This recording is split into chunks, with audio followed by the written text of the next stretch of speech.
Hello everyone and welcome to my channel, and today I'll be reading an Arlecchino Listener by me. So let's get into it. Arlecchino had always been a force of nature, a whirlwind of resolve, elegance, and lethal precision. As a native of the Fatui, her reputation was one of fear, but you knew her beyond the mask. She was your sanctuary, the one who cradled your heart in a world that had often shown you nothing but cruelty. You had met by chance, or so it seemed, and what began as a curious spark between the two souls has kindled into a flame that neither of you could extinguish. But today, the fire in her eyes was not the tender warmth that you had grown to love. It was something far more dangerous, and it was aimed squarely at the man who had made your life a living hell. Your father's house, a grim structure of weathered wood and broken windows, loomed before you. The memories it harbored weighed heavily on your chest. As you stood just before it, the walls held the echoes of your pain, the floors remembering the bruises, and the air itself seemed so thick with the scent of despair. You had long since escaped its clutches, but your father's grip had never truly loosened. The threats, the vile messages, the constant reminder that he was always watching. They had been the very chains that bound your spirit. But now was different.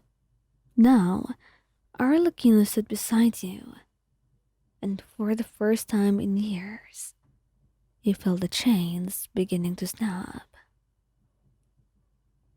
Are you certain you want to do this? Her voice was soft, a contrast to the hard edge in her eyes. She looked at you, her expression unreadable to anyone else, but you could see the concern, the simmering rage, and the unwavering commitment to you behind it. I need to, you replied, your voice steadier than you felt. He needs to know that he can't control me anymore, that I'm not afraid. Arlecchino's gloved hand found yours, her fingers intertwining with yours in a gesture that spoke volumes. He will never hurt you again, she vowed, her voice like steel wrapped in velvet. The door creaked ominously as you pushed it open. The familiar scent of stale alcohol and decay hit you immediately, but you steeled yourself.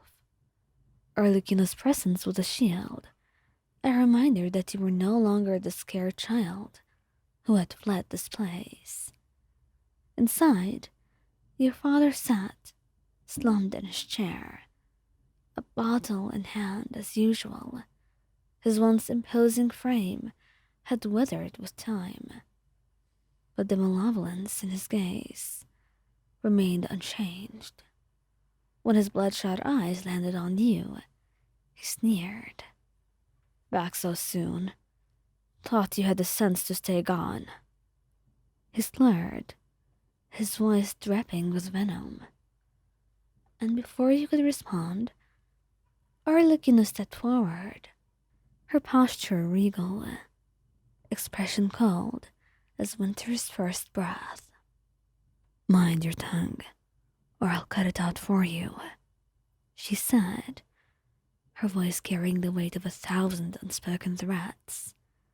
And your father's eyes flicked to her, and for a moment you saw a flicker of fear.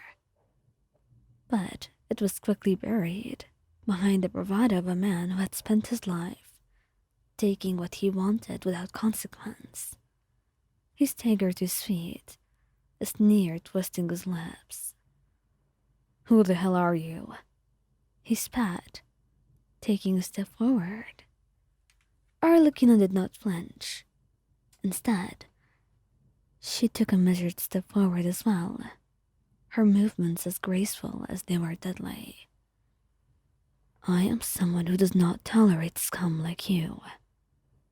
You've terrorized Wyan long enough. Terrorized?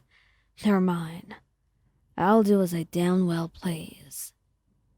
That's where you're wrong, Arlecchino said, and in the next instant, her hand shot out, ripping his throat with the strength that belied her slender frame. She lifted him off the ground effortlessly, her eyes locked on his as she spoke. You lost any right to them the moment you decided to raise your hand in anger, and now you will face the consequences. You watched, heart pounding in your chest, as she held him there, suspended between life and death. There was no hesitation in her, no wavering of resolve. This was the side of Arlecchino that others feared, the ruthless enforcer who would not stop until her own version of justice was served. But it was also the side that she knew she wielded with the utmost care, especially when it came to you. Arlecchino, he said softly, placing a hand on her arm. She glanced at you, and in that moment, you saw the storm in her eyes calm ever so slightly. Let him go. Her gaze flicked back to your father. Then, she slowly released her grip, allowing him to collapse to the floor in a coughing heap. She took a step back, standing tall as she looked down at him. This is your last chance. If you ever come near Wyan again, if you even think of hurting Wyan, I will find you, and next time, I won't be so merciful. Your father glared up at her, but there was no mistaken fear in his eyes. And then she turned around, going ahead, with you following just right behind. Arlecchino paused a few steps ahead, waiting for you, and when you reached her, she turned to you, her expression softening as she took your hand in hers once more. Are you all right? You nodded, feeling the tears welling up in your eyes. I am now. Thank you. She pulled you into her arms, holding you close, as you finally let go of the pain and fear you had carried for so long. He can't hurt you anymore. I won't let him. I don't know what to do without you.